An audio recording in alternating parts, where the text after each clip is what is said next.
حضور نبی اکرم جب مدینہ منورہ میں تشریف لائے تو آپ نے صحابہ کرام کے درمیان میں مواخات کا رشتہ قائم کیا، جس میں حضرت بلال حبشی اور حضرت ابو عبیدہ کو بھائی بھائی بنا دیا، اور حضرت بلال حبشی حضور نبی اکرم کے خزانچی، جسے ہم پرسنل ٹریئرر کہتے ہیں، حضور کے ذاتی خزانچی بن کے نکھرے۔ کچھ خزانچی ایسے ہوا کرتے تھے جن کو بیت المال پر مقرر کیا جاتا تھا، مگر حضرت بلال حضور کے ذاتی خزانچی بن کے نکھرے۔ حضرت بلال حبشی کی اللہ رب العزت نے اور کئی شانیں عطا فرمائیں۔ ایک بار ایک قبیلہ کے کچھ لوگ حضور نبی اکرم کے پاس تشریف لائے اور عرض کرنے لگے، حضور میری بیٹی کی شادی کسی سے کر دیں۔ حضور نے فرمایا بلال کے بارے میں کیا خیال ہے؟ اس کے بعد وہ واپس چلے گئے۔ چند دن گزرے، وہ پھر واپس تشریف لائے اور آ کر عرض کرنے لگے، حضور میری بیٹی کی شادی کسی سے کر دیں۔ تو حضور نے فرمایا بلال کے بارے میں کیا خیال ہے؟ وہ پھر واپس چلے گئے۔ چند دن گزرے تو وہ تیسری مرتبہ حضور نبی اکرم کی بارگاہ میں حاضر ہوئے اور آ کر عرض کرنے لگے، حضور میری بیٹی کی شادی کسی سے کر دیں۔ تو حضور نے فرمایا بلال کے بارے میں کیا خیال ہے کہ جو جنتی ہے؟ اس پر پھر انہوں نے حضرت بلال کے ساتھ اپنی بیٹی کی شادی کر دی۔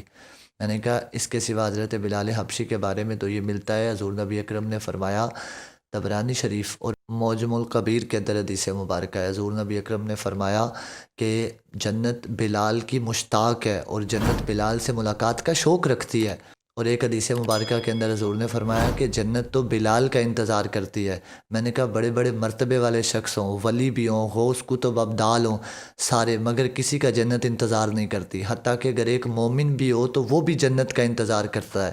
میں نے کہا حضرت بلال کے مقدر پہ صدقے جاؤں کہ جن کا انتظار خود جنت کرتی ہے۔ اور حضرت بلال حبشی کو حضور نے ایک دن فجر کی نماز کے بعد فرمایا، بلال تم ایسا کون سا عمل کرتے ہو؟ رات کو خواب میں نے جنت میں تمہیں اپنے آگے چلتے ہوئے دیکھا ہے۔ تو حضرت بلال حبشی فرمانے لگے، حضور ایسا تو کوئی عمل نہیں، پر میں جب بھی وضو کرتا ہوں تو 2 نفل ادا کرتا ہوں۔ میں نے کہا حضرت بلال حبشی کو اتنا فیض ملا حضور نبی اکرم سے کہ وہ جنت میں بھی حضور کے آگے آگے چلتے ہیں۔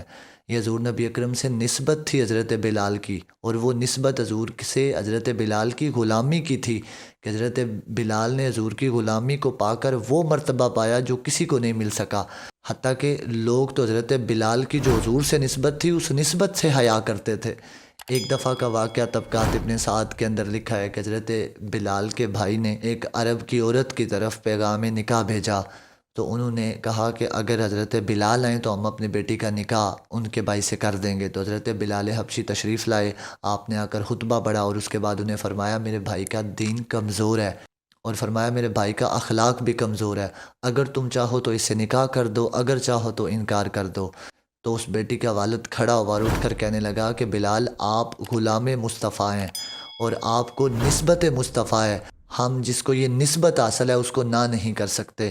یہ کہہ کر انہوں نے حضرت بلال کے بھائی سے اپنی بیٹی کا نکاح کر دیا۔ صاحب حضور سے نسبت ہے کہ جس کو مل جاتی ہے اسے کائنات میں وہ اوج کمال ملتا ہے جو کسی اور کو نہیں ملتا ہے۔